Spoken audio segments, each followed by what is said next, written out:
Martin here, thank you for joining me for Turner's Journey episode 39. I hope you are all well and have had great creative weeks and weekends in your workshops.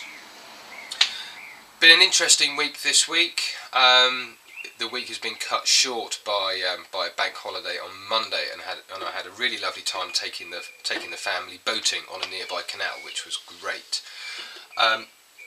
And because I was behind on filming, on Tuesday I managed to film the airbrush overview and also the bottle stopper video as well, so thank you very much indeed for the comments on those, and that was brilliant. Wednesday and Thursday I had a problem to deal with, and today is Friday, which means it's Turner's Journey day, but I'll be filming Tuesday and Wednesday's projects today and over the weekend. Now, last week I mentioned that I was going to see Les Thorne, who is a very well respected pro turner about 6 miles that way, and I had a fantastic day with him.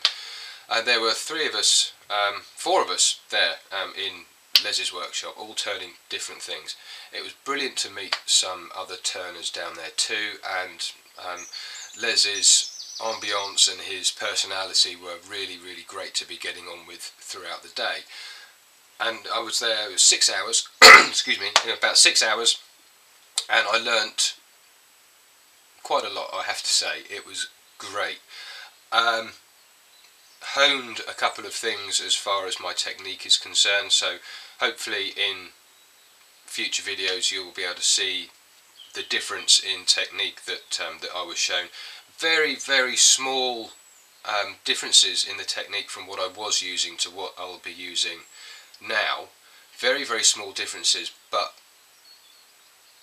there were very small differences as far as tool presentation is concerned, but the difference in the actual cut and the quality of the cut and the finish is just unbelievable. So I'm really grateful for Les and his time last Friday. It was really good.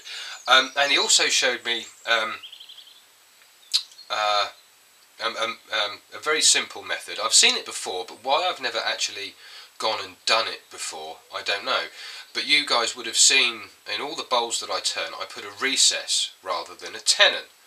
And although there is nothing wrong with that, nothing at all wrong with that, and I mentioned this a few months ago actually about switching from recesses to tenons, but I haven't actually got around to making anything to help me remove a tenon, and I don't particularly want to be spending out a reasonable sum of money on the coal jaws or a Longworth chuck or something like that. So Les showed me where is it?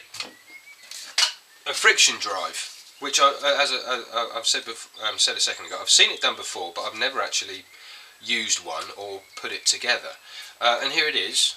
So I made this when I got back, or I made this on Wednesday morning I think I made this.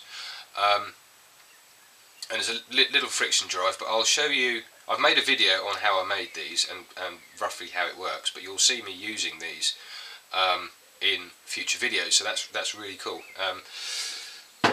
And so we'll be able to get a nice flat bottom without having to spend a vast amount of money, or a reasonable amount of money, on the very effective Colworth jaws, coal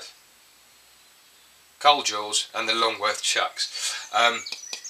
Yeah, so you'll be seeing me turning a lot more of the flat bottom bowls rather than the recesses. That's great.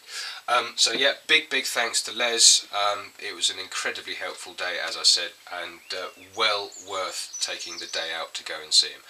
So if you are around any professional turners, or even if you can get down to see Les not far away from me here in a place called Old Alresford, then I highly recommend doing so, because the day spent with them is invaluable compared to price.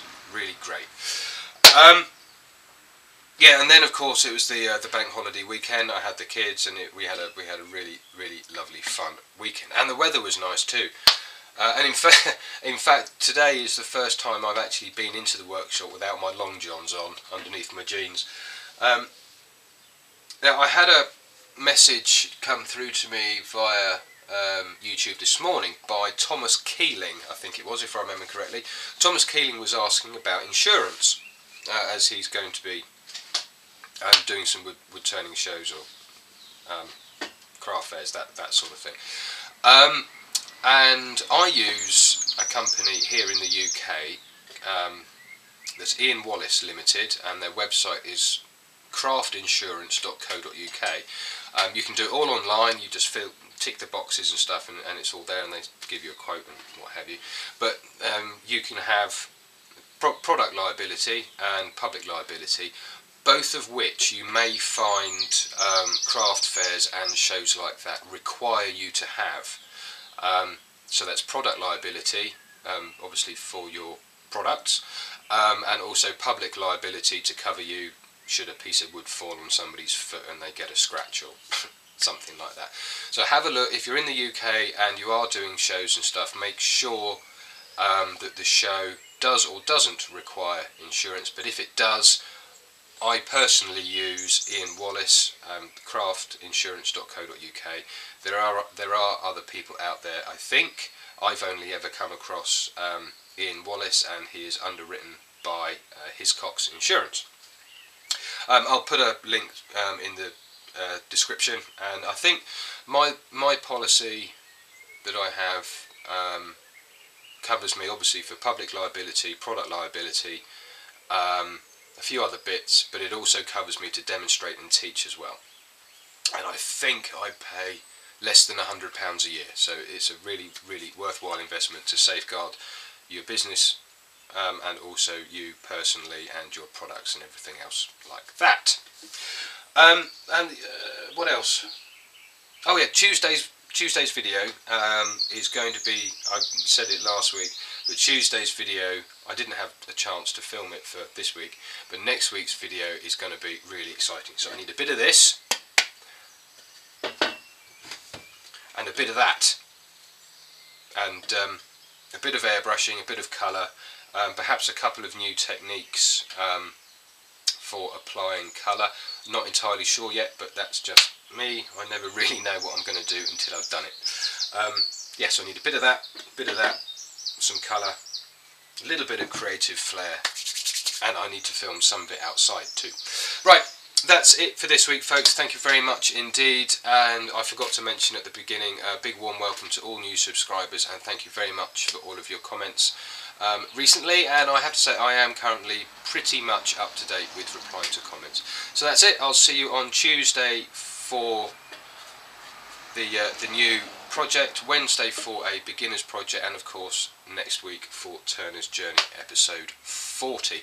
If you're subscribed to Turner's Rest newspaper, which I forgot to publish last week, really sorry, you'll have a copy of that later on today. Loads of new articles coming into Turner's Rest this week, and yeah, it's all good. Thank you very much. Bye for now.